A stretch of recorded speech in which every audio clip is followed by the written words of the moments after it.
দেখো, সেকেন্ড সূত্রটা কি? সেকেন্ড সূত্রটা হচ্ছে যে নির্দিষ্ট পরিমাণ কোনো দ্রাবককে,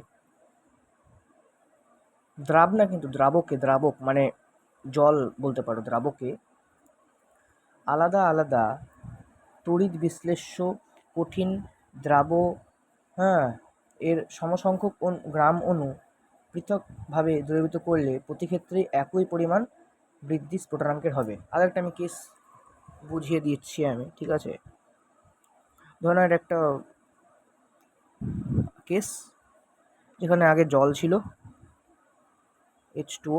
এবার ধরে নাও তুমি H2ওর মধ্যে তুমি একটা তেল দিলে, ঠিক আছে? কত গ্রাম দিলে? ধরে নাও 2 গ্রাম তেল দিলে, ঠিক আছে? আর একটা কেস,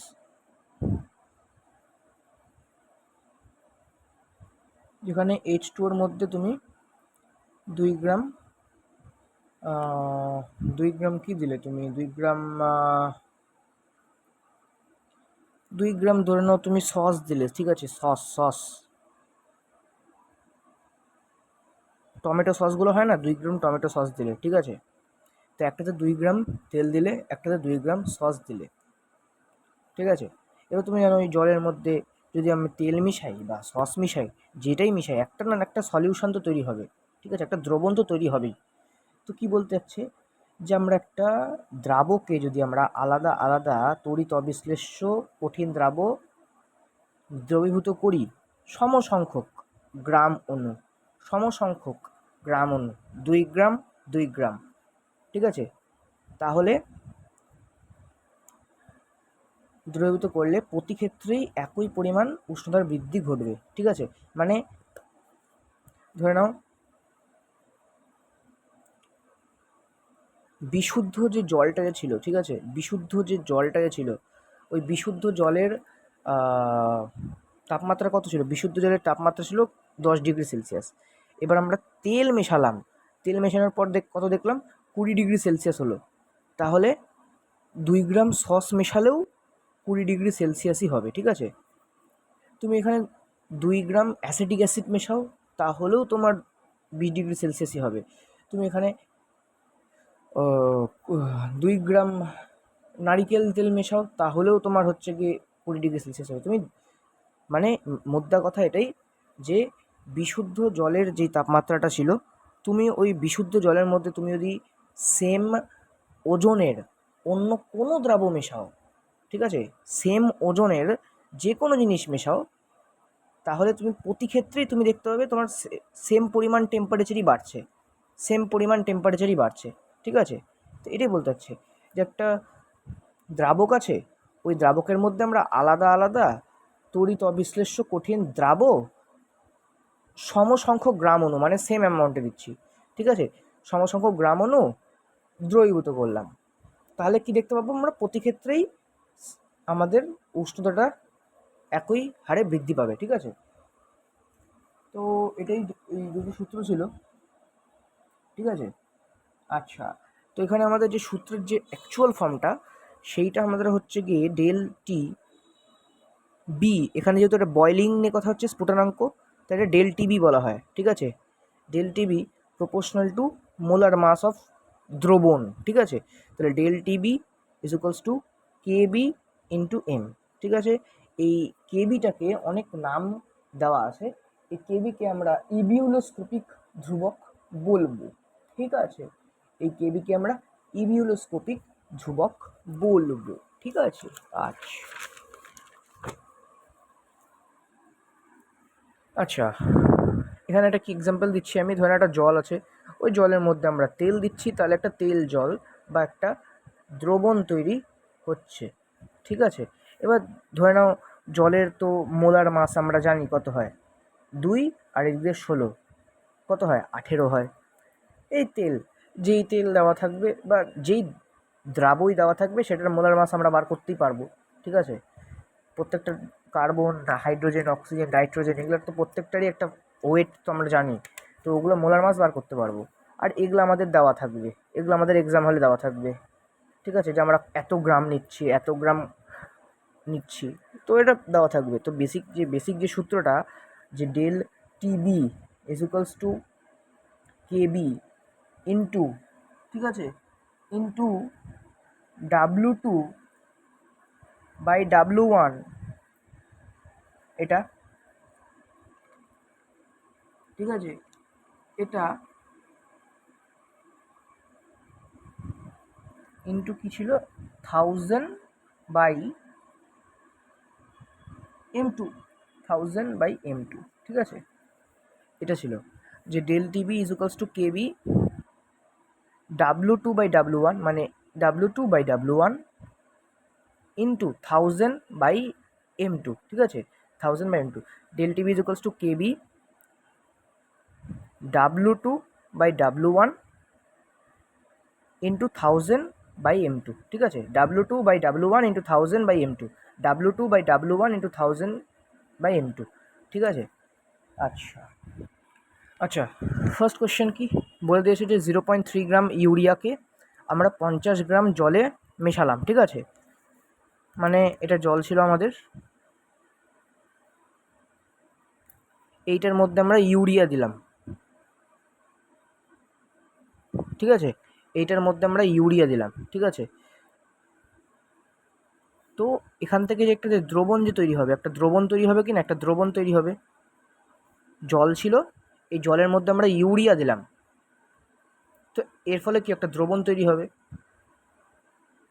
ঠিক আছে। তাহলে আমাদের বলেছে যে এই যে দ্রবণটা যে হবে এই কেসে ডেল টিবি কত, ঠিক আছে, মানে আগে কত উষ্ণতা ছিল আর দ্রবণ হওয়ার পর যে উষ্ণতা, ওটার ডিফারেন্সটাই তো ডেল টিবি, তাই না। যদি বুঝতে অসুবিধা হয় বুঝিয়ে দিচ্ছি। আগে ছিল 10 ডিগ্রি সেলসিয়াস, দ্রবণ হওয়ার পরে হলো 20 ডিগ্রি সেলসিয়াস। তো দ্রবণের উষ্ণতা মাইনাস বিশুদ্ধ যে মালটা যে আছে ওর উষ্ণতা, এটাই তো ডেল টিবি, তাই তো। একটু অগোছলভাবে করছি, একটু প্লিজ একটু বুঝে নিও বাবা, ঠিক আছে, গুড গার্ড। তো আমরা সূত্র কি শিখলাম, আমরা del TB is equals to KB W2 by W1 1000 by M2, তাই তো।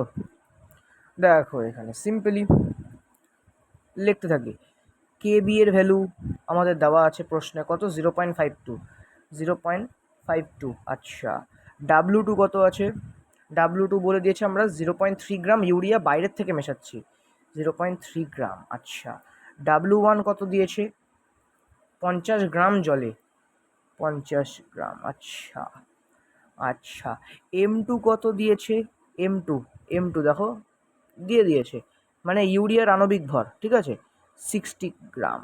তাহলে আমাদের ডেলটি বার করতে বলে দিয়েছে, কত হবে 0.52 ইন্টু W2 বাই W1, মানে 0.3 বাই 50 ইন্টু 1000 ডিভাইডেড বাই কত M2, ভ্যালু কত, M2 ভ্যালু কত, M2 ভ্যালু 60, ঠিক আছে। তো ডেল টিভি এই মহা মুশকিল হলো, এটার অ্যান্সার কী হবে, এই ক্যালকুলেটার বার করো, এই দাঁড়াও দাঁড়াও দাঁড়াও, হ্যাঁ নিয়ে পারবো, hot hot hot hot hot hot hot, দাঁড়াও 50 দিয়ে আসলে আমি দেখিনি, যাই হোক গা, এখান থেকে কাটলে এটা 10 হচ্ছে, 1 2 3, 1 2 3, আচ্ছা 2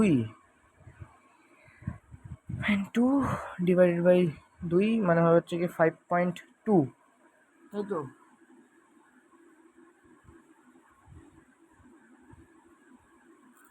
এই দাঁড়া 0.052 হবে, 0.052, ঠিক আছে। তো ডেল্টা টিভি আমাদের এটা আসছে, তো delta TB is equals to 0.052 kelvin, ঠিক আছে।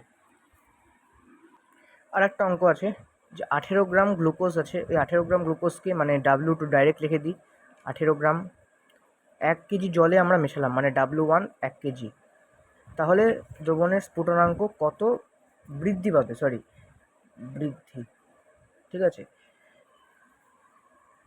আচ্ছা, এখান থেকে আমরা M2 কত হবে, মানে গ্লুকোজের আণবিক ভর কত হয়, গ্লুকোজের যে সংকেত হয়, গ্লুকোজের সংকেত কত হয় 66H12, কত হয় C6H12O6, তাই তো, এটাই হয়তো C6H12। তো এটা ক্যালকুলেট করা যাবে, এখানে কত হবে, বান্টুর ঝোল 12 প্লাস 6 মিলে হয় হচ্ছে কি এখানে 180 হয়ে যাবে। আচ্ছা ঠিক আছে, তো 180, ঠিক আছে। M1-এর ভ্যালু আমরা জানি জল হয় মানে 18 হয়, ঠিক আছে। তো ডেল টিবি বার করতে বলে দিয়েছে। Del TB is equals to KB into W2/W1 into 1000 upon M2, ঠিক আছে, হয়ে গেল। হ্যাঁ, কেবির ভ্যালু কেবিকে কেবির মতনই থাকতে দাও, ঠিক আছে। আচ্ছা আচ্ছা আচ্ছা, এখানে বলে দিয়েছে যে 100 গ্রাম CCl4, এটা একটা দ্রাবক আছে, দ্রাবক মানে পিওর যে মালটা, ঠিক আছে, পিওর মাল। এতক্ষণ আমরা পিওর মাল হিসেবে জল ইউজ করতাম, তো এখন বলে দিয়েছে যে 100 গ্রাম CCl4-এ আমরা 3 কেজি দ্রাব মানে যে ভেজালটা যা হয় 3 কেজি ভেজাল আমরা মেশালাম, ঠিক আছে। তো লিখতে থাকি আমরা এর পাশাপাশি লিখতে থাকি আমরা যে delta TB is equals two কত ছিল, কেবি W2/W1 1000/M2, ঠিক আছে। আচ্ছা, তো আমরা সাইডে লিখে রাখি, ঠিক আছে। W1 মানে বিশুদ্ধ যে মালটা আছে, বিশুদ্ধ মালটার ওজন 100 গ্রাম, বাইরের থেকে যেটা আমরা অ্যাড করছি সেটার ওজন 3 গ্রাম। আচ্ছা আচ্ছা, তারপরে কি বলে দিচ্ছি যে স্ফুটনাঙ্কের বৃদ্ধি মানে চেঞ্জ কত হয়, 0.60 কেলভিন। তো ডেল্টা টিভির ভ্যালুই দেওয়া আছে এখানে 0.60 কেলভিন, ঠিক আছে। আচ্ছা, কেভি এর ভ্যালুও দেওয়া আছে এটাতে 5.03, ঠিক আছে। আচ্ছা, তো আমাদের বার করতে কি বলে দিয়েছে, আমাদের বার করে দিতে বলেছে দ্রাবের আণবিক ভর, মানে আমাদের এই M2টাকে বার করতে বলেছে, বার করতে বলেছে, ঠিক আছে।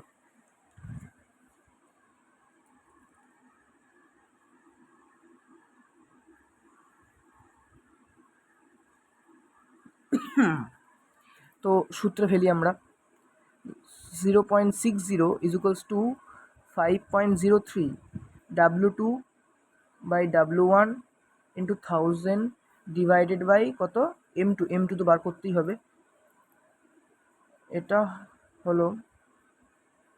আচ্ছা, এখান থেকে কাটাকাটি হচ্ছে, এটা